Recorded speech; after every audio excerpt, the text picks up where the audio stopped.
Israel ഇച്ഛാശക്തിക്ക് മുന്നിൽ ഒടുവിൽ മുട്ടുമടക്കി Hamas ഭീകരർ. മോചിപ്പിക്കേണ്ട ബന്ദികളിൽ 3 പേരുടെ ആദ്യ പട്ടിക കൈമാറി. ഇതോടെ ഗാസയിൽ ഔദ്യോഗികമായി വെടിനിർത്തൽ നിലവിൽ വന്നു. ബന്ദികളുടെ പട്ടിക കൈമാറാൻ ഹമാസ് ഭീകരർ വൈകിപ്പിച്ചതോടെ പോരാട്ടം തുടരാൻ ഇസ്രായേൽ തീരുമാനിക്കുകയായിരുന്നു. വിവരങ്ങളുമായി ഇന്റർനാഷണൽ ഡെസ്കിൽ നിന്നും ഐസൺ ജോസ് ചേരുന്നു. ഐസൺ, നമുക്കറിയാം ഇസ്രായേലിന്റെ ഇച്ഛാശക്തിക്ക് മുന്നിൽ ഹമാസ് മുട്ടുകുത്തുന്ന കാഴ്ച തന്നെയാണ് കാണാൻ കഴിയുന്നത്. എന്തായാലും ഇപ്പോൾ 3 ബന്ദികളുടെ പേരുവിവരങ്ങൾ സംബന്ധിച്ച പട്ടികയാണ് കൈമാറിയിരിക്കുന്നത്. തുടർ നടപടികൾ എപ്രകാരമായിരിക്കും? രോഹിണി, ഇപ്പോൾ കൈമാറിയിരിക്കുന്ന ബന്ദികളെ നേരിട്ട് മോചിപ്പിക്കുന്ന നടപടിക്രമങ്ങൾ ഏതാണ്ട് ഇന്ന് 7 മണിയോടുകൂടി നടക്കുമെന്നാണ് നമുക്ക് മനസ്സിലാക്കാൻ സാധിക്കുന്നത്.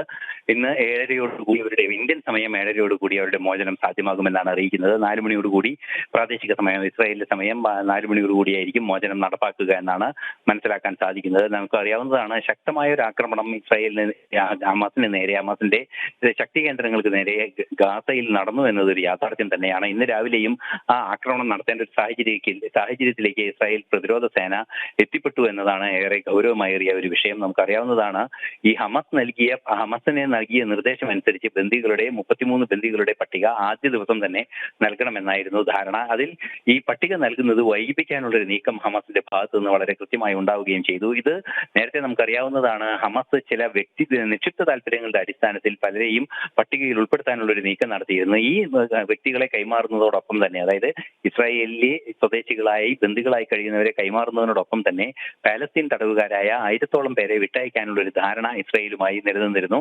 ആ ധാരണ പ്രകാരം പാലസ്തീനിൽ നിന്നും വിട്ടയക്കേണ്ടവരുടെ പട്ടികയിൽ ഹമാസിന് താല്പര്യമുള്ളവരെ തിരികെ കയറ്റാനുള്ള ഒരു ശ്രമം നടത്തുകയും ചെയ്തിരുന്നു. ഈ ശ്രമം നടത്തിയത് കർശനമായി ഇസ്രായേൽ എതിർക്കുകയും അത് പാളുകയും ചെയ്തതോടെ ഒരു പ്രതികാര നടപടി എന്ന രീതിയിലാണ് ഈ ബന്ദികളുടെ മോചന പട്ടിക നൽകുന്നത് സംബന്ധിച്ച് ഒരു കാലതാമസം വരുത്താൻ ഇസ്രായേൽ തയ്യാറായത് എന്ന സൂചനകൾ പുറത്തു വരുന്നുണ്ട്. അത്തരത്തിൽ കാലതാമസം വരുത്തിയതിന്റെ പശ്ചാത്തലത്തിൽ ഇന്ന് രാവിലെ ഇസ്രായേൽ പ്രതിരോധ സേന മധ്യ ഗാസയിലും അതുപോലെ തന്നെ വടക്കൻ ഗാസയിലും ശക്തമായ ആക്രമണം നടത്തുകയും ഈ ഹമാസിന്റെ ഹൈഡൌട്ടുകളിലെല്ലാം തന്നെ കടന്നു കയറാനുള്ള ഒരു നീക്കം സൈന്യത്തിന്റെ ഭാഗത്തു നിന്നുണ്ടാവുകയും ചെയ്തതോടെ ആ സമ്മർദ്ദത്തിന് മുന്നിൽ മുട്ടുമടക്കി തന്നെയാണ് ഹമാസ് ഈ 3 ബന്ദികളുടെ പട്ടിക ഇപ്പോൾ നൽകിയിരിക്കുന്നത്. 3 ബന്ദികളുടെ പട്ടിക നൽകിയതായി ഇസ്രായേൽ പ്രധാനമന്ത്രിയുടെ ഓഫീസും സ്ഥിരീകരിക്കുന്നുണ്ട്. ഈ പട്ടികയിൽ ഉൾപ്പെടുന്ന 3 വനിതകളുടെ മോചനമാണ് ഇന്ന് ഇന്ത്യൻ സമയം 7:30 അല്ലെങ്കിൽ പ്രാദേശിക സമയം, ഇസ്രായേലിലെ പ്രാദേശിക സമയം 4 മണിയോടുകൂടി മോചനം ഉണ്ടാകുമെന്ന സൂചനകൾ ഇപ്പോൾ പുറത്തു വരുന്നത്.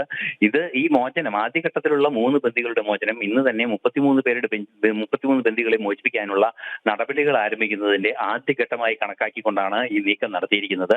ഈ 3 പേരും നമുക്കറിയാവുന്നതാണ്, ഒക്ടോബർ 7 നടന്ന ആക്രമണത്തെ തുടർന്ന് ഇസ്രായേലിൽ നിന്നും പിടിച്ചുകൊണ്ടുപോയി ബന്ദികളാക്കപ്പെട്ടവരാണ്. 280-ഓളം പേരെ ബന്ദികളാക്കിയിരുന്നു. അതിൽ പല ഘട്ടങ്ങളിലായി പലരെയും വിട്ടയച്ചതിന് ശേഷം 100 ബന്ദികൾ, മരിച്ചതിനും കുറെ പേർ മരിക്കുകയും ചെയ്തിരുന്നു. മരിച്ചവരുടെ എല്ലാം എണ്ണത്തിന് ശേഷം 100 പേർ അവിടെ തുടരുന്നു എന്നതാണ് ഇപ്പോൾ ഏറ്റവും അവസാനമായി ലഭ്യമാകുന്ന വിവരം. ആദ്യഘട്ടത്തിൽ 33 പേരും, രണ്ടാം ഘട്ടത്തിലും അത് 33 പേരും, അവസാന ഘട്ടത്തിൽ 34 പേരുടെയും മോചനം യാഥാർത്ഥ്യമാക്കുക എന്ന നീക്കങ്ങളാണ് ഇപ്പോൾ പുരോഗമിക്കുന്നത്. ശരി, ഐസൺ ജോസാണ് വിവരങ്ങൾ നൽകിയത്.